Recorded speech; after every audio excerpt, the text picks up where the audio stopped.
80 और 90 के दशक में भारत में एक ऐसा ही घंटा हुआ करता था। उस एक घंटे के दौरान भारत के सबसे बड़े सूबे उत्तर प्रदेश का मुख्यमंत्री कोई भी फोन कॉल रिसीव करने से इनकार कर देता था। मंत्री अपने ही शपथ समारोह में देरी से पहुंचते थे और दुल्हन शादी के मंडप में आने से इनकार कर देती थी।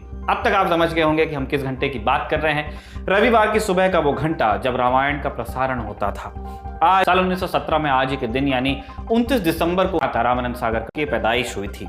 इस मौके पर चलिए जानते हैं रामानंद सागर और रामायण के कुछ रोचक किस्से। रामायण बनाने से पहले रामानंद सागर फिल्म इंडस्ट्री में अपनी धाक जमा चुके थे। पृथ्वी थिएटर में स्टेज मैनेजर से उन्होंने शुरुआत की करियर की और अगले कुछ दशकों में उन्होंने घूंघट, आरजू, प्रेम बंधन जैसी हिट फिल्मों का निर्देशन भी कर लिया था। साल 1976 में वो चरस नाम की एक फिल्म की शूटिंग के लिए स्विट्जरलैंड गए। एक शाम काम निपटाने के बाद रामानंद सागर अपने चारों बेटों के साथ एक कैफे में बैठे थे। सबने रेड वाइन ऑर्डर की। वाइन के साथ एक बक्सा भी आया। बक्से के सामने की तरफ 2 लकड़ी के पाले लगे हुए थे। वेटर ने पाले खिसकाए और बक्से में लगा स्विच ऑन किया। पर्दे पर फिल्म चलने लगी। यूं तो टीवी भारत में आ ही चुका था, लेकिन रामानंद सागर के लिए हैरत की बात यह थी कि उस टीवी में रंग भी दिखाई पड़ते थे।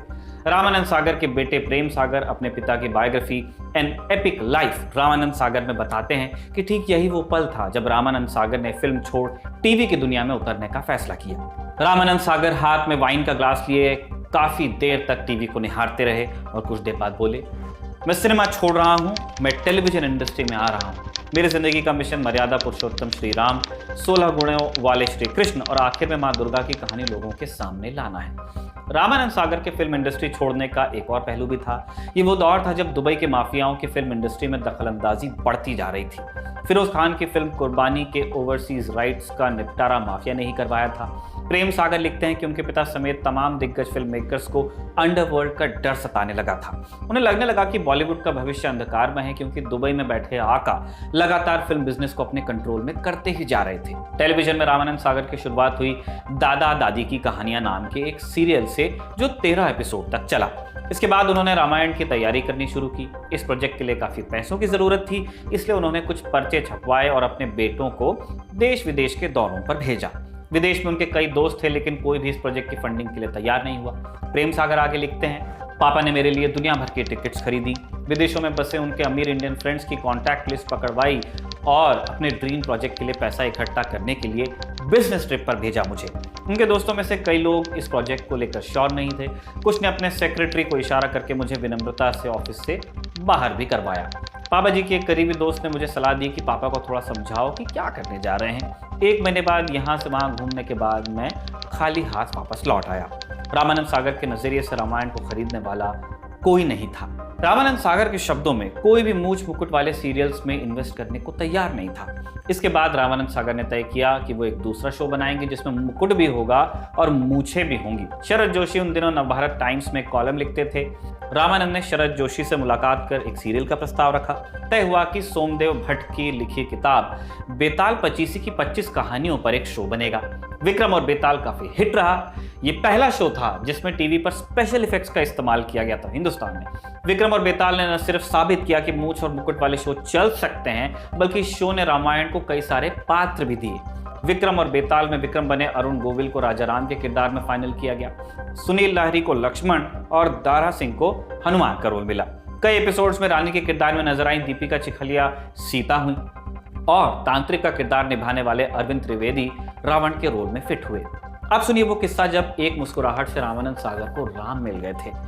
एक राम हैं जो हमें अक्सर गाड़ियों के शीशे पर चस्पा दिखाई देते हैं, धनुष बाण लिए लंका पर चढ़ाई करने को तैयार। लेकिन एक राम वो भी हैं जिनके होंठों पर एक धीमी सी मुस्कुराहट दिखाई देती है। यही वो मुस्कुराहट है जो राम को राम बनाती है, मर्यादा पुरुषोत्तम राम। कम से कम रामानंद सागर तो यही मानते थे। बात तब की है जब रामायण के लिए कास्टिंग की शुरुआत हुई। अरुण गोविल बताते हैं कि कास्टिंग के पहले राउंड में वो रिजेक्ट कर दिए गए। लुक मेकअप सही लग रहा था, लेकिन फिर भी वो भगवान राम नहीं मालूम पड़ रहे थे। अगली बार जब गोविल कास्टिंग के लिए पहुंचे, उन्होंने एक छोटा सा बदलाव करते हुए अपने चेहरे पर एक मंद मुस्कुराहट तोड़ ली। गोविल बताते हैं कि इसी मुस्कुराहट ने काम किया और वो राम के रोल के लिए फाइनल किए गए, कास्ट किए गए। रामायण में भरत का किरदार निभाने वाले संजय जोग पहले लक्ष्मण का किरदार निभाने वाले थे, लेकिन लक्ष्मण का रोल था लंबा और संजय जोग के पास डेट्स नहीं थी, इसलिए उन्होंने लक्ष्मण का रोल करने से इनकार किया। आखिर में रामानंद सागर ने उन्हें भरत का रोल करने के लिए मना लिया, क्योंकि वो कमोबेश छोटा रोल था। रावण का किरदार निभाने वाले अरविंद त्रिवेदी केवट के रोल के लिए ऑडिशन देने पहुंचे, लेकिन रामानंद सागर ने उन्हें रावण का रोल ऑफर किया। शुरुआत में अरविंद इस रोल के लिए हिचक रहे थे, लेकिन फिर परेश रावल ने उन्हें इस रोल के लिए मनाया। जल्द ही रामायण का पायलट शूट होकर तैयार भी हुआ, लेकिन टीवी पर आने में इसे लग गए 2 साल। क्यों?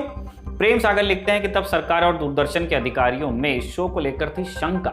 सूचना एवं प्रसारण मंत्री BN गाडगिल ने आपत्ति जताई कि शो का इस्तेमाल राजनीतिक रूप से हो जाएगा।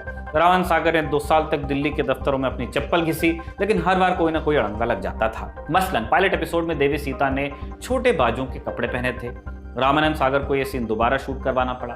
अंत में नवंबर 1986 में अजीत कुमार पंजा नए सूचना एवं प्रसारण मंत्री बने और चीजें कुछ आसान हुई और आखिरकार 25 जनवरी 1987 को दूरदर्शन पर इस महाकाव्य का पहला एपिसोड ब्रॉडकास्ट हुआ। शो को दूरदर्शन में सुबह का स्लॉट मिला। इसके बावजूद रामायण ने आते ही तहलका मचा दिया। BBC के सौतिक विश्वास याद करते हुए बताते हैं कि रामायण आते ही सड़कें खाली हो जाती थी, लोग दुकान बंद करके टीवी के सामने बैठ जाते थे और शो शुरू होने से पहले टीवी को माला पहनाकर उसकी आरती भी की जाती थी। इतिहासकार विलियम डेलरिम्पेल टेलीग्राफ में लिखते हैं, दिल्ली के सरकारी ऑफिस में कई बार मीटिंग्स रद्द करनी पड़ती थी क्योंकि लोग रामायण देखने में बिजी रहते थे। शुरुआत में रामायण 52 एपिसोड्स का होने वाला था और बाद में इसकी लोकप्रियता को देखते हुए इनकी संख्या 78 की गई। आंकड़े और भी हैं, मसलन रामायण का एक एपिसोड 9 लाख में बनता था, वहीं दूरदर्शन को प्रति एपिसोड 40 लाख की कमाई होती थी। लेकिन आंकड़ों से इतर अब किससे सुनिए जो तब अखबारों की सुर्खियां बने। भोपाल में 2 मुसलमान भाइयों के बीच 10 सालों से रंजिश थी। रामायण में भरत मिलाप का दृश्य देखकर बड़े भाई पर इतना असर हुआ कि उसने जमीन जायदाद का अपना आधा हिस्सा छोटे भाई को दे दिया। रांची में मानसिक रोगियों का एक अस्पताल था। वहां रहने वाले कई मरीज अक्सर हिंसक हो जाया करते थे और पेड़ों पर बैठे बंदरों को पत्थर मार देते थे। रामायण आया तो मानसिक रोगियों को भी दिखाया गया अस्पतालों में। मरीजों ने जब हनुमान को श्री राम के कई काम करते हुए देखा तो उनके मिजाज में तुरंत अंतर आया, ऐसा बताया गया, और उन्होंने बंदरों को पत्थर मारना कम कर दिया, कुछ जगह बंद किया। इतना ही नहीं, वो बंदरों को खाना देने लगे और जब एक बंदर की मौत हुई तो उन्होंने अस्पताल में ही उसकी समाधि भी बनाई। लखनऊ के एक अस्पताल ने प्रशासन से शिकायत कर दी कि रामायण के वक्त नर्स और डॉक्टर हॉस्पिटल से गायब हो जाते हैं। कई चर्च ने रविवार को होने वाली प्रार्थना का समय बदला ताकि लोग आराम से रामायण देख सकें। एक किस्सा ये भी है कि मद्रास में एक व्यापारी ने जब लक्ष्मण को नागपाश से मूर्छित होते देखा तो उसकी तबीयत खराब हो गई। डॉक्टरों ने तब रामानंद सागर से दरखास्त की। एक स्पेशल क्लिप काटकर मद्रास भेजी गई ताकि व्यापारी देख सके कि लक्ष्मण सही सलामत हैं। एक रविवार लखनऊ स्टेशन पर एक बारात पहुंच गई। बारातियों ने देखा कि कुली और रिक्शा वाले सब नदारद हैं। दुल्हन के पिता रसूख वाले थे। उन्होंने स्टेशन मास्टर से शिकायत कर दी तो पता चला कि खुद रामायण देखने में वो बिजी थे स्टेशन मास्टर साहब। आखिर में दुल्हन के पिता से एक मंत्री को फोन करवाया गया। वहां से जवाब मिला कि मंत्री जी भी रामायण देख रहे हैं, बाद में फोन करना पड़ेगा। रामायण सुपरहिट शो साबित हुआ। रामानंद सागर तुलसीदास के रामचरितमानस के आधार पर रामायण बना रहे थे और उसी के हिसाब से कहानी का अंत भी करना चाहते थे, लेकिन दूरदर्शन चाहता था कि आगे लव कुश की कहानी भी दिखाई जाए, इनकम हो रही थी। रामानंद सागर ने शुरुआत में बिल्कुल इनकार कर दिया। प्रेम सागर बताते हैं कि उनके पिता ये हरगिज मानने को तैयार नहीं थे कि एक धोबी के कहने पर श्री राम ने देवी सीता का त्याग किया। पूरे देश में इस बात को लेकर आवाजें उठने लगी। खासकर वाल्मीकि समाज की मांग थी कि वाल्मीकि रामायण के हिसाब से कहानी पूरी दिखाई जाए। मामला संसद तक पहुंच गया और अंत में जब रामानंद सागर के पास PMO से एक कॉल आया तब जाकर वो लव कुश की कहानी दिखाने को तैयार हुए। 1987 के बाद भी रामायण को कई बार दूरदर्शन और बाकी चैनल्स पर दिखाया जाता रहा। 2020 में कोरोना लॉकडाउन के वक्त दूरदर्शन पर रामायण का पुनः प्रसारण हुआ और 16 अप्रैल 2020 को प्रसारित हुए इसके एपिसोड को 7 करोड़ लोगों द्वारा देखा गया, जो अपने आप में एक रिकॉर्ड था। इसी के साथ आज का एपिसोड यहीं पर समाप्त होता है। कमेंट बॉक्स में लिख के बताइएगा कि आपको कैसा लगा।